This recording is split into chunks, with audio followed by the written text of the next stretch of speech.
সেই একই কারণে হয়েছে গাছটা। ইস, কেমন বাজেভাবে আগাছাও জন্মেছে। দাঁড়ান, তুলে ফেলি আগাছা। অ্যালোভেরা গাছের পাতাগুলোও খুব সুন্দর হয়েছে, পাতা গজিয়েছে। বাহ, গোলাপ গাছটাও তো বেশ সুন্দর পাতা গজিয়েছে দেখছি। কেমন মরিয়া হয়েছিল যখন শেষ দেখেছিলাম গাছগুলোকে। আসলে এখানটাতে আমি জল না দিলেও বৃষ্টি, রোদ সব কিছুই পাই, তার জন্যই এত সুন্দর গাছগুলো হয়েছে।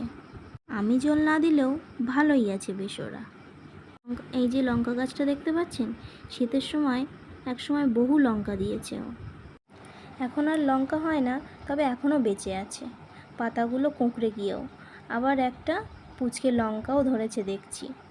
আর এই গাছটা দেখতে পেলেন, ওটা ওই যে ছাদে রাখে না, যে বজ্র বিদ্যুৎ যাতে আটকায়, তো সেই